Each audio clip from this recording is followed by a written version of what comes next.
Okay.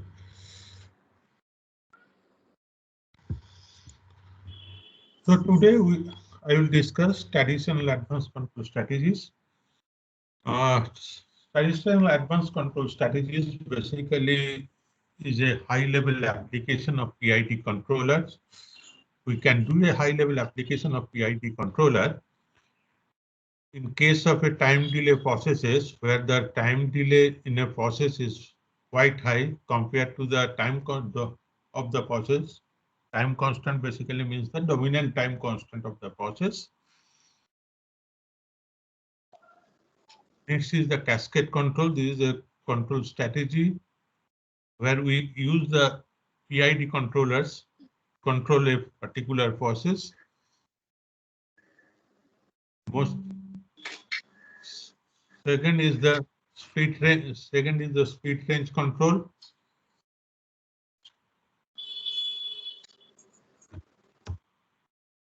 Third is selective control, override control, valve position control, and variable structure control. So these are different kinds of control strategies which basically utilize PID controllers to control a process. So these are basically in the feedback control strategies. In the feedback control strategies, these are modification or advancement of the feedback control strategies. Also, we have feed forward and the ratio control strategies, which feed forward is not a feedback control strategy. It is a separate strategy, which is called a feed forward control strategy and ratio control strategies.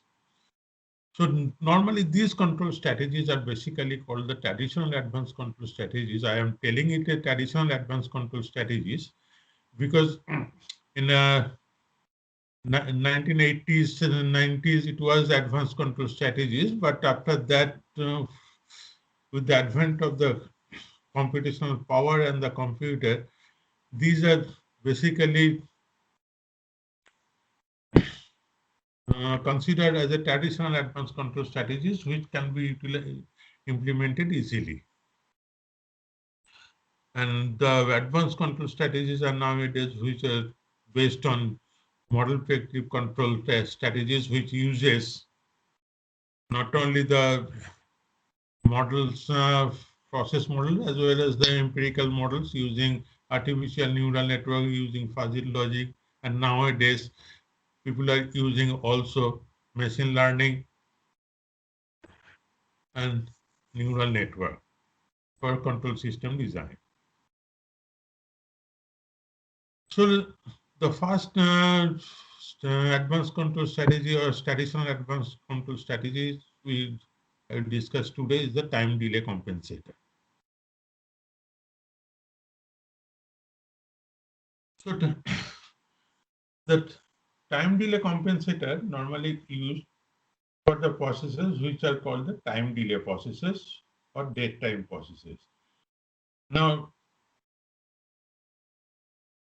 these date time or time delays normally we find in many processes in the industry. In fact, in chemical process industries, hardly you will find any process which do not have date time. Only thing is when the date time is small, then it is can be controlled using PID controller. But when date time is high, then it's practically is very difficult to control using only PID controller. Then we have to utilize some other strategies to control those processes.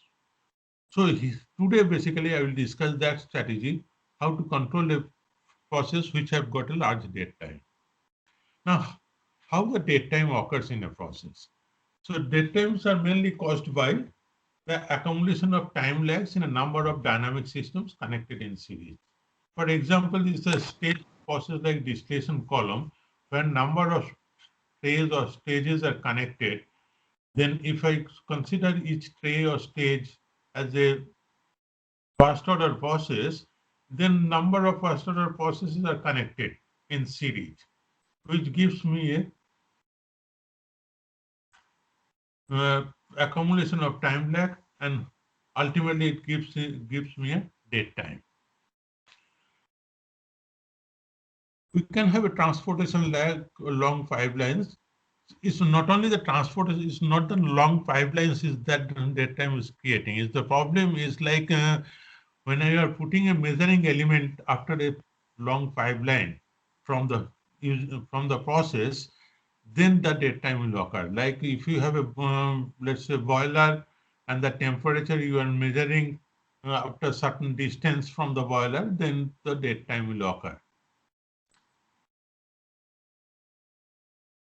Flow measuring device like gas chromatograph. When we are measuring the compositions, we use online gas chromatography or online other measuring instrument, which may take long time for measurement. So for a process like say for a reactor, let's say my time constant is 1 minute, let's say, but when I'm measuring the compositions in the reactor, then it takes around 3 minutes to 4 minutes. So that basically will create a dead time in the process because this 3 minute or 4 minute is 3 times or 4 times higher than the process time constant. And so this will be considered then as a time delay process or dead time process. Also, you can have a sampling delays introduced by the computer control system. If you use a sampling delay of 1 minute, obviously it will create a dead time. But nowadays, these sampling frequencies are such that these kind of dead times normally do not affect the process.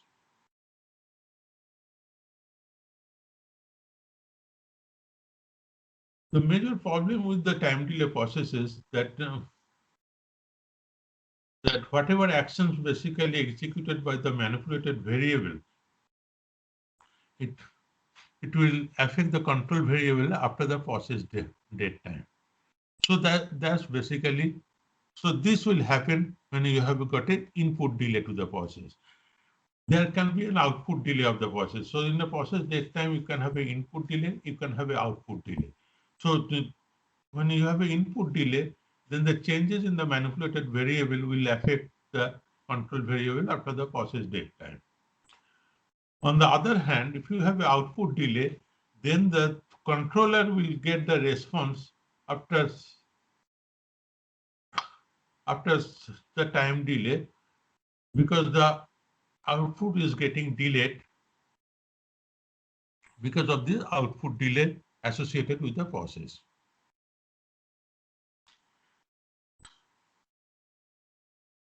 Now, processes with large dead times are difficult to control by pure feedback control alone because effect of disturbances is not seen by the controller for a while. So in a process when there is there is a cause of disturbance, which basically changes the uh, control variable of the process, because of the delay, immediately the changes in the control variable cannot be seen by the controller. Secondly, the effect of control action is not seen at the output for a while. So if the controller is causing any control actions on the process because of the effect of disturbances, how that control action is affecting the process output is not immediately seen by the controller. So it will be seen by the controller after a certain time, which is the dead time of the process. So since the controller is not seeing the is control action effect, so it will think that it has to give more control actions to cause an effect, which means it will cause its controller to take additional compensation unnecessarily, and which will cause unnecessary oscillation and the loss of feedback loop controllability.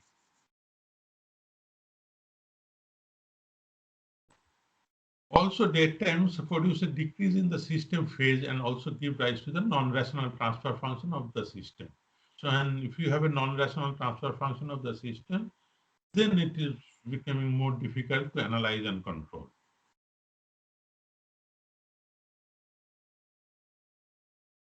So date time basically in a process, normally in a mathematical term, we, we use a term called controllability ratio, which basically tells us how the date time will affect the control of the particular process using PID controller.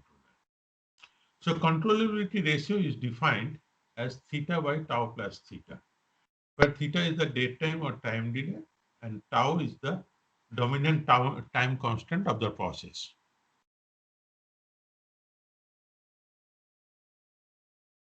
If I plot the controllability with the ultimate gain, so if you see the variation of ultimate gain with the controllability ratio, this ultimate gain is basically the gain when the process is on the verge of instability. So that gain is basically we are telling as the ultimate gain. So the ultimate, if I take ultimate gain with the controllability ratio, then this will find this will when the controllability ratio is low, say 0.2, 0.3, the ultimate gain is very high. I'll get a value of 8 point something. And then it sharply decreases as the controllability ratio decreases initially, and then is nearly going to ultimate gain, ultimately going to zero.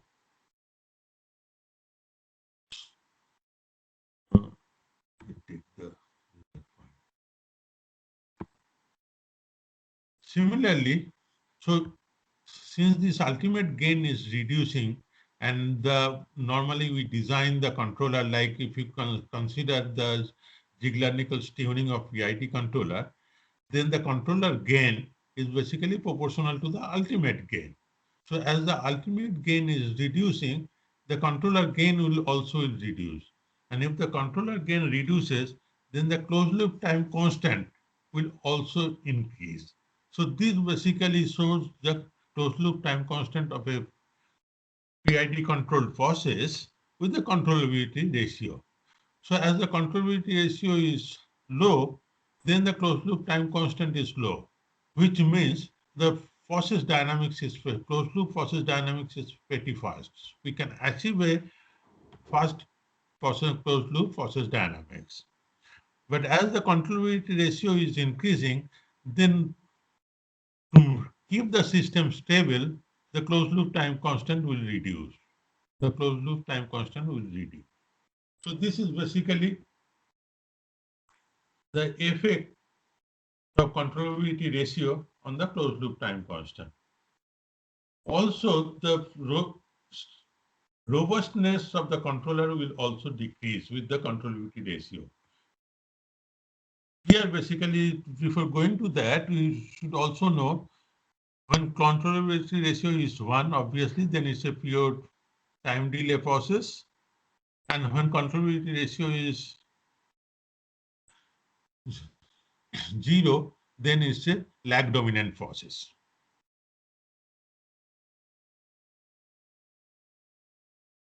So the robustness of the controller will also decrease because both gain margin and phase margin also getting reduced as the controllability ratio is increasing. So you can see the with the controllability ratio, the gain margin reduces sharply because, and then is going to a particular value, whereas phase margin more or less reduces in a linear fashion with the controllability ratio.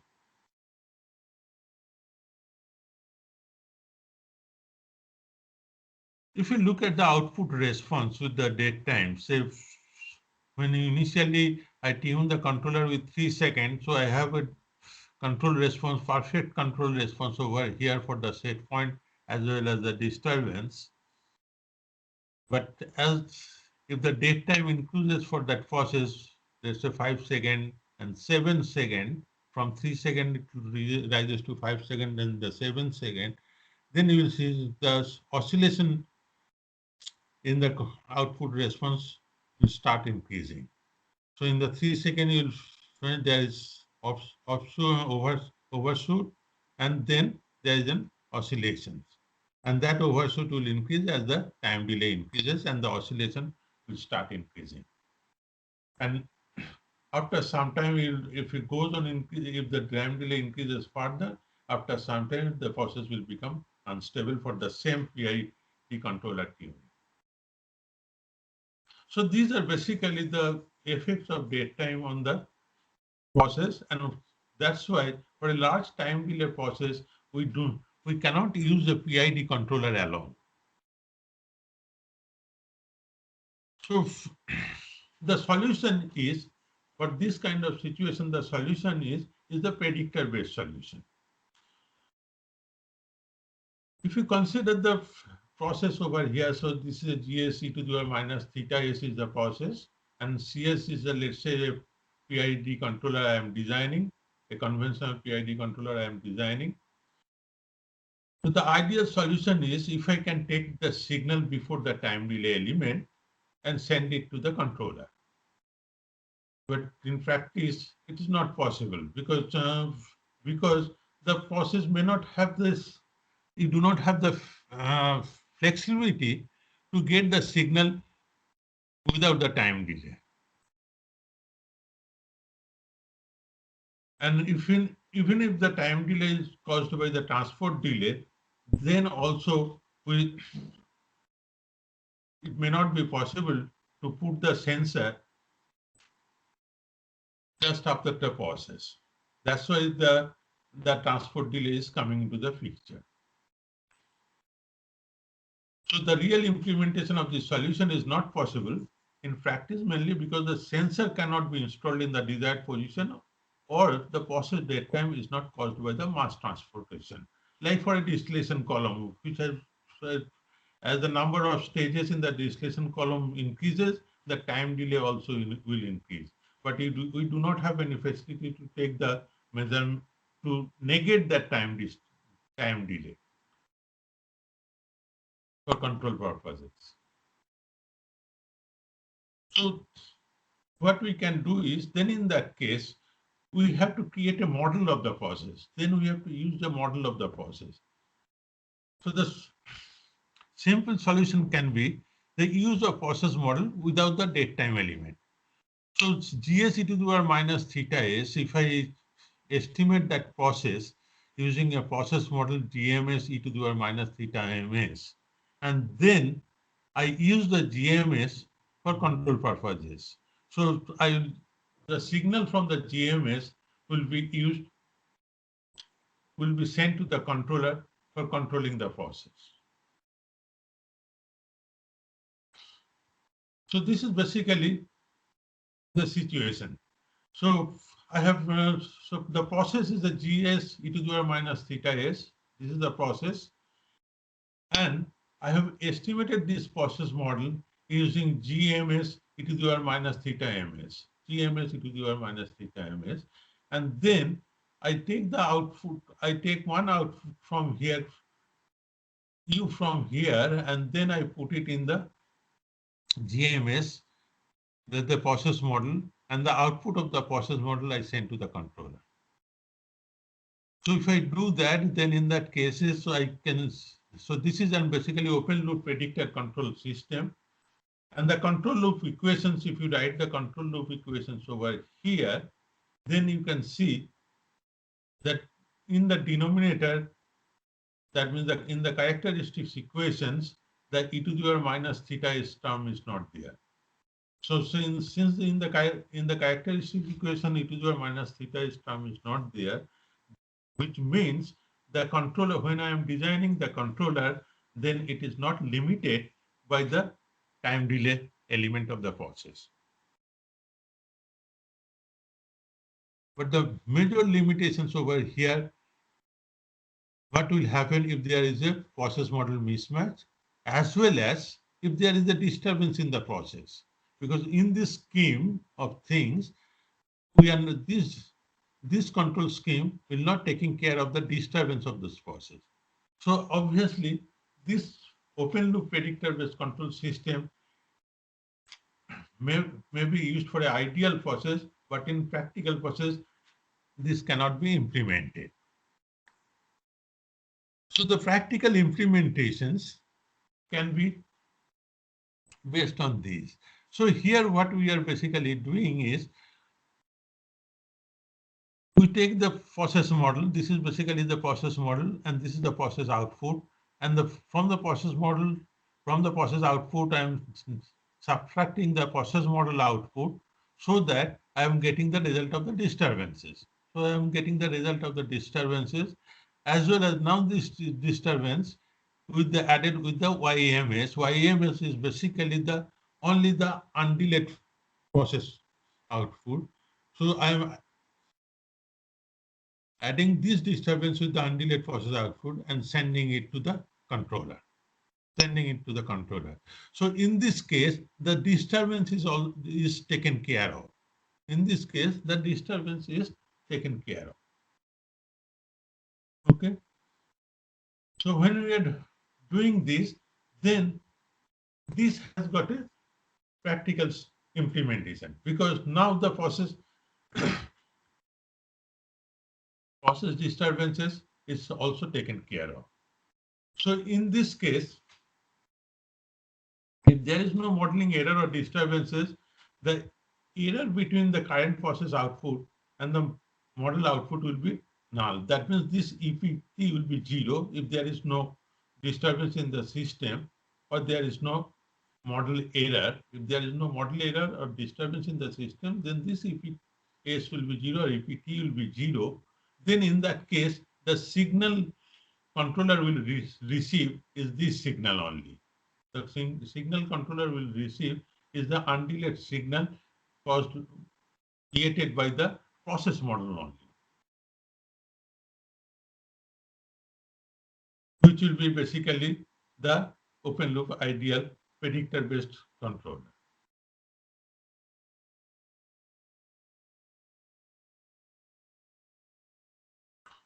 So this structure basically is developed by the Smith and is called the Smith predictor.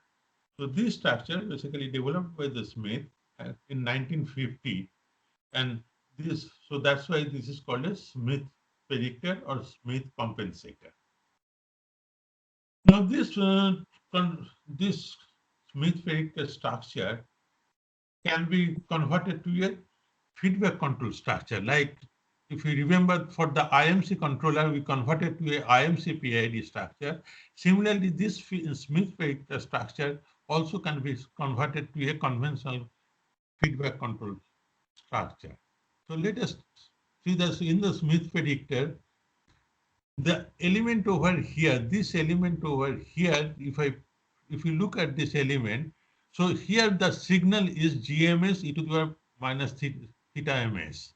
The signal over here, and this signal, if I take this signal over here and put it over here, then I have got two signals. One is GMS and another is GMS e to the power minus theta ms coming over here in this signal over here. One is as plus, another is minus. So the final signal will be GMS 1 minus e to the power minus theta ms. So that signal now basically I am adding over here GMS 1 minus e to the power minus theta ms. And then this is plus over here. When I am crossing this junction, this signal is negative over here. So this will become negative. So finally, I will get a feedback structure of this form where this is the Smith compensator. So this is basically now it's called the Smith compensator. In this Smith compensator, this CS is a simple PI controller. This CS is a simple PI controller, and this CS is augmented with this model of the process. With the model of the process. So the model of the process is GMS e to the power minus theta ms. Okay. So this is basically the Smith predictor structure, and this Smith predictor structure can be represented in a feedback structure.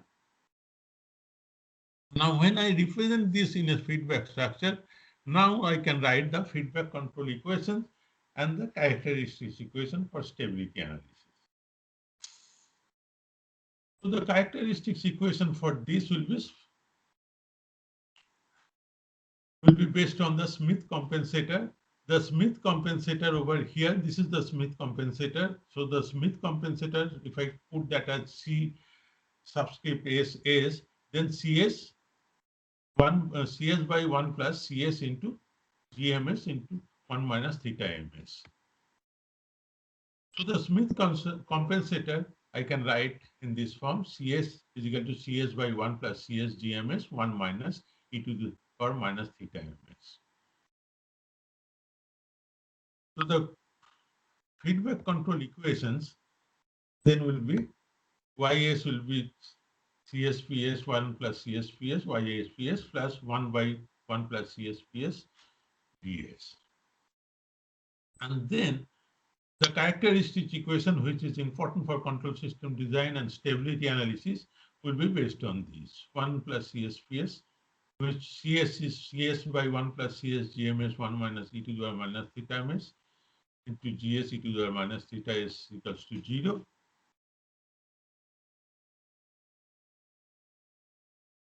Which on algebraic manipulation will give this term: 1 plus CS GMS minus CS GMS e to the power minus theta ms plus CS GS e to the power minus theta s equals to 0.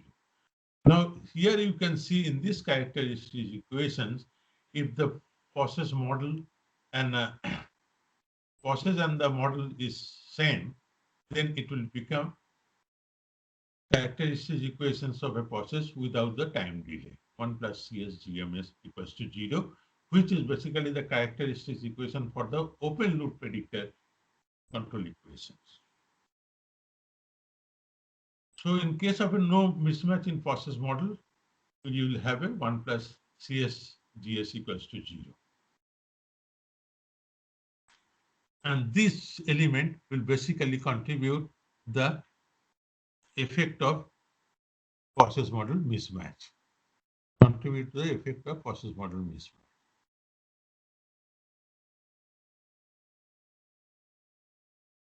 Now, in the IMC also, we have basically dealt with the FODT processes, right? So in the IMC configurations, whether we can have a Smith compensator or not. Because if we have in the IMC configuration, if we have a Smith compensator, then we can use the IMC control strategy or tuning strategy to tune the controller there. So let us see what happens. So let's say in the first order with date time process model, we have Km tau ms plus 1 e to the power minus theta ms. Now, if you have to design the IMC controller, then the IMC controller will be CS by tau ms s plus 1 Km lambda s plus 1. Because we know this, if I have to design IMC controller, then we have to break this one to the invertible and the non-invertible part of the process model. And we take only the invertible part of the process model to build the IMC controller. So the IMC controller will be the inverse of the invertible part of the process model, which will be tau m s plus 1 by Km into a filter, which will be 1 by lambda s plus 1. So this will make a semi-proper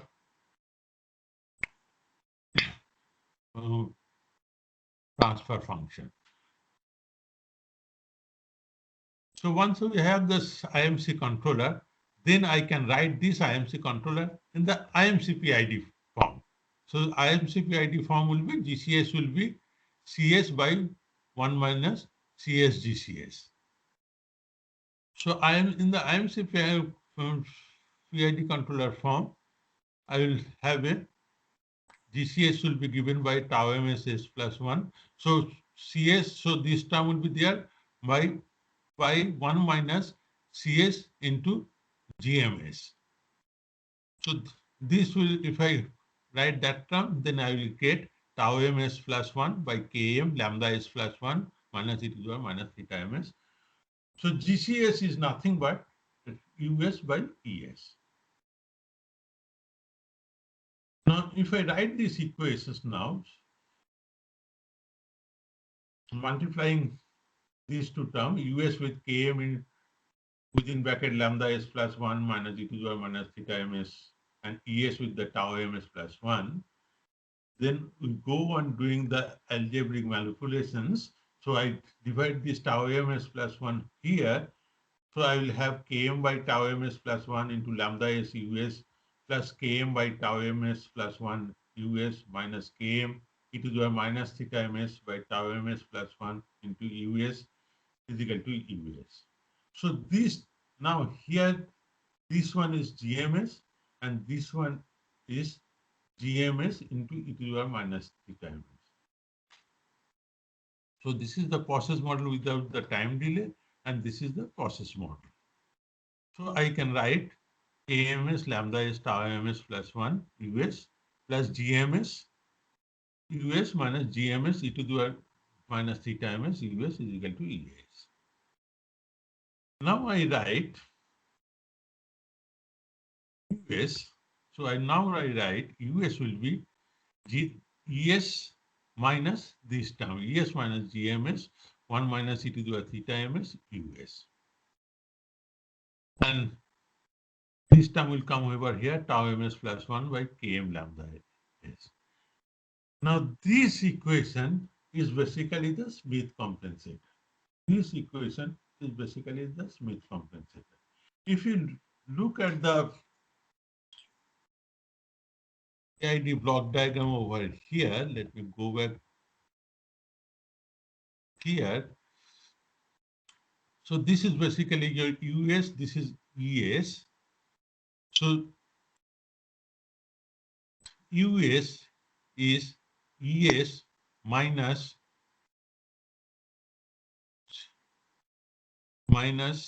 GMS 1 minus e to the power theta ms into US over multiplied by the CS. Multiplied by the CS. So the CS term, so the CS term is this one. So the CS term is this one, tau ms plus 1 by Km lambda s. So in the IMC format, now you can see that the controller over there, the CS controller, the tuning parameter is based on lambda only.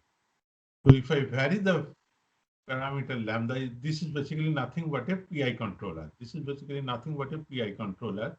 I can write this as a PI controller where the time constant, integral time constant is, and controller gain is lambda by lambda by Km tau m, or tau m by Km lambda. Tau m by Km lambda will be the controller gain.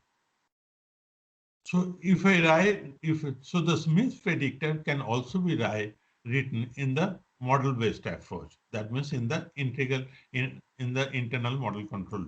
These are basically, I'm showing this analysis because in case of internal model control, we are using a model to control the process. We are using a model to control the process, or you are tuning the PID controller. In the Smith compensator also, we are using the model. So obviously, when we are using the model in the Smith compensator, then the Smith compensator should also be related to the internal model control. So this basically gives you the relations between the internal model control and the Smith compensator. Okay. So this, in essence, is the Smith compensator. I will now also discuss the implementation of the Smith compensator in the MATLAB environment. So what we will do is the MATLAB implementation, what we'll do. Basically, we have the process. Let's say we have a process P is equal to 6 by 43 S plus 1 e to the power minus 100 S, and GS is equal to PS. Before going to that, so do you have any questions on the Smith compensator?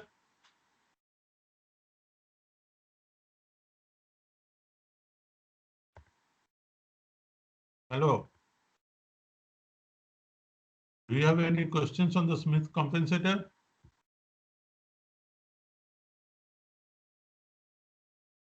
Okay then. So let me.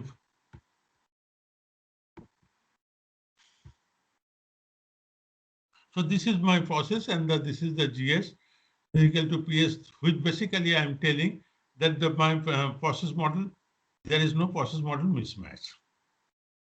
So in that case, in the MATLAB implementation, what we will do is initially I define S variable, which will be a S domain variable, that or transfer function S domain variable, and then I write the transfer function, process transfer function as P by 6 by 43 S exponential minus 100 S. And I also define that input, the input name is U and the output name, let's say Y0. So these are basically will be used later on. And then I design a PID controller for this. In a MATLAB, you have a command which is called the PID tune. This PID tune command basically tune a PID controller based on the bandwidth and the phase margin, bandwidth and the phase margin. So you can fix bandwidth and phase margin to tune a PID controller over here. So I have given you an example for the frequency response analysis, how to tune a PID controller based on the gain margin and phase margin, where you can tune a PID controller using phase margin and gain margin. So in place of gain margin, we can also use the bandwidth and the phase margin to tune a PID controller. So here basically in the MATLAB,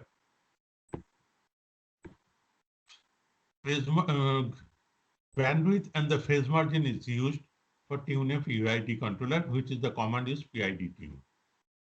So if I do that, so C is the PID controller and info is basically gives you the how much is the bandwidth and what is the phase margin. By default, the phase margin is set as the 60° and the bandwidth calculated for this is the 0.0059 radian per second. So the bandwidth is 0.0059 radian per second and the phase margin is 60° for this control. Okay. Now for next, I'll create a closed loop system using this controller. So I use the closed loop system is a feedback command. So feedback using this feedback command, I create a closed loop system, which is the process closed loop system, PCL. And then I define the PCL input name here basically for set point as well as disturbance. So these two terms are for the set point and these two terms are for the disturbances. So I use set point and the disturbance, and then I give a step change in the set point as well as the disturbance and see how the process behaves.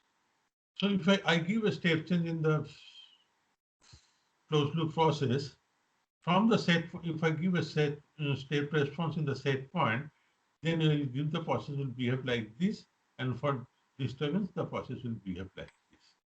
Okay. Now for this process, now let's say for this process, I want to design. So here you can see the process response is quite slow.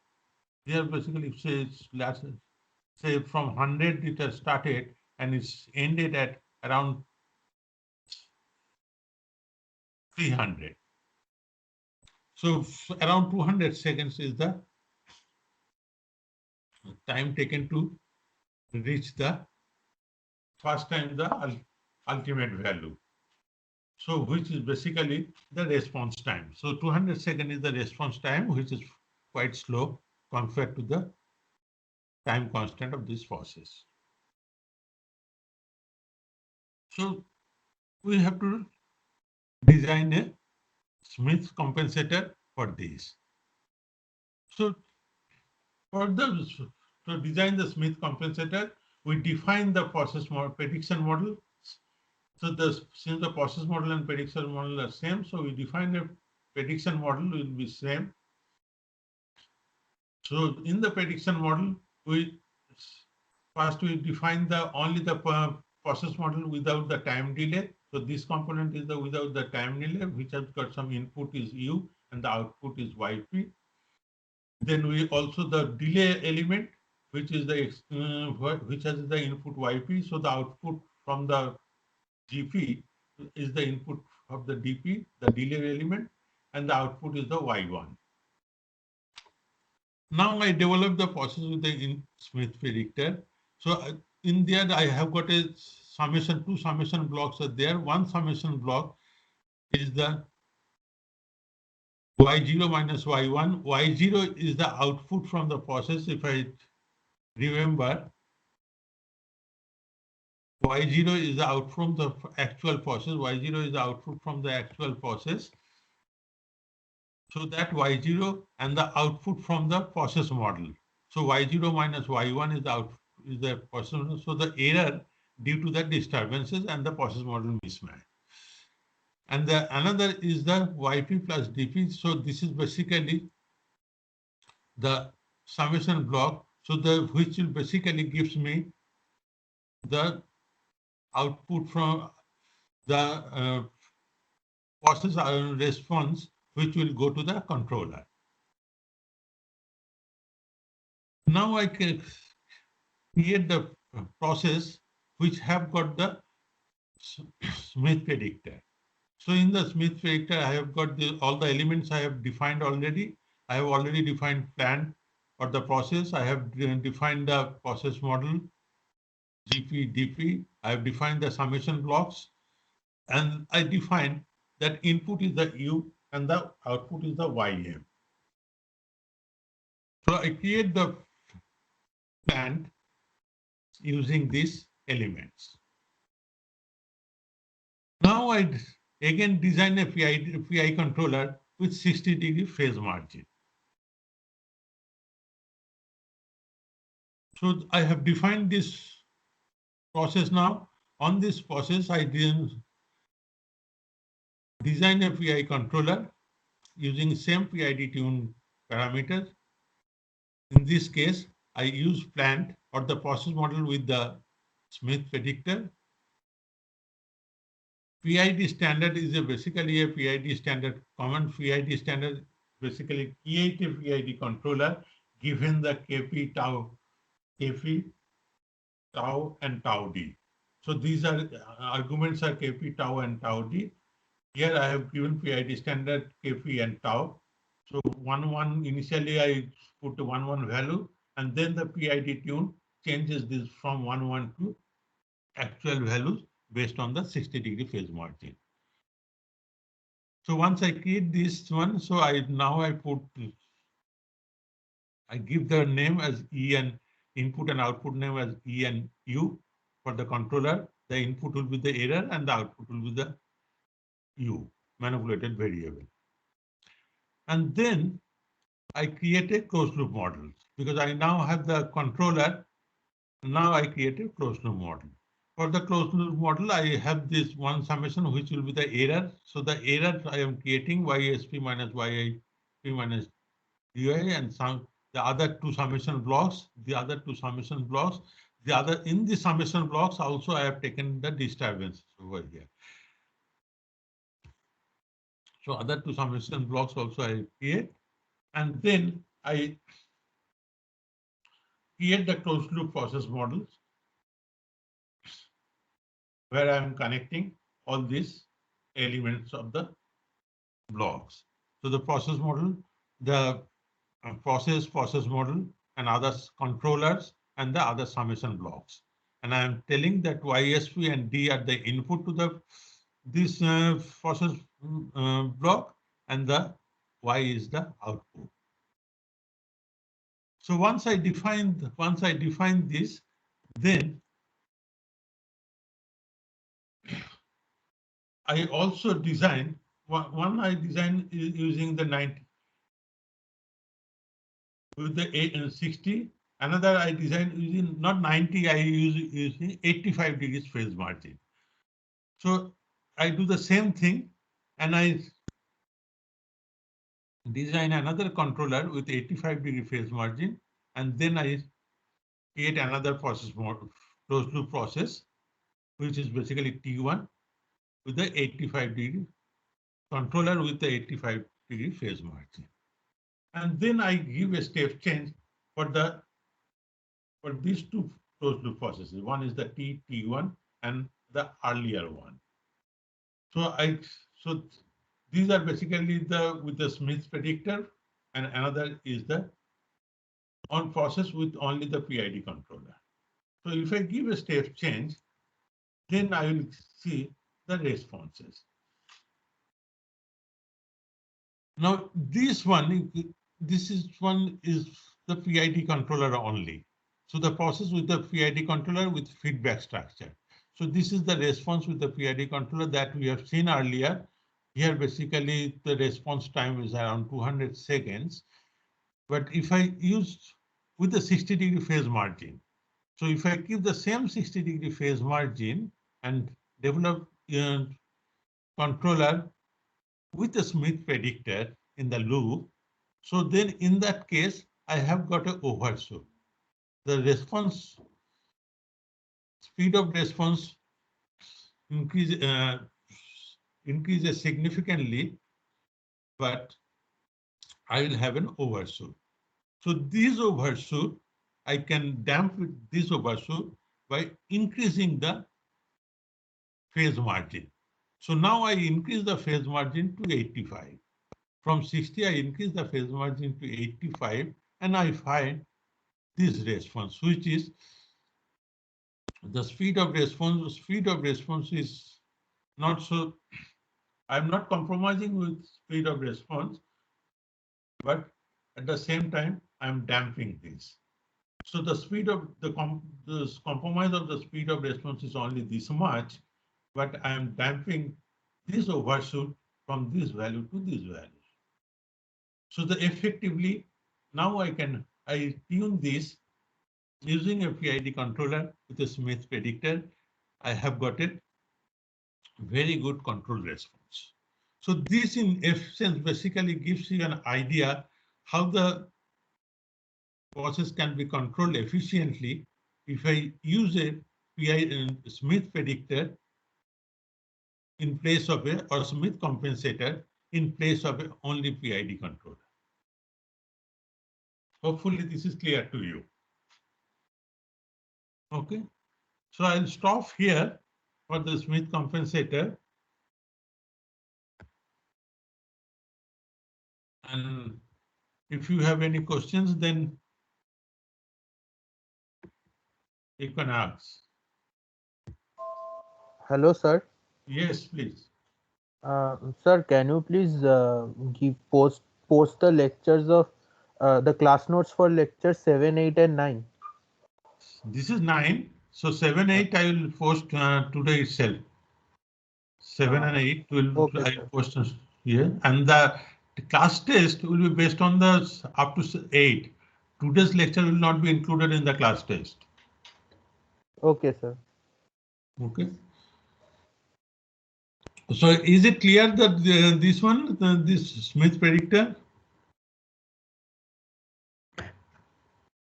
Saptarshi? Yes, sir.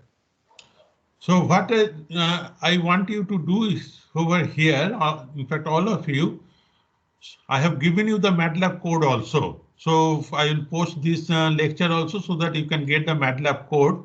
So you run this MATLAB code in the MATLAB environment, and then you also implement. So I have taken here there is no process and model mismatch, right?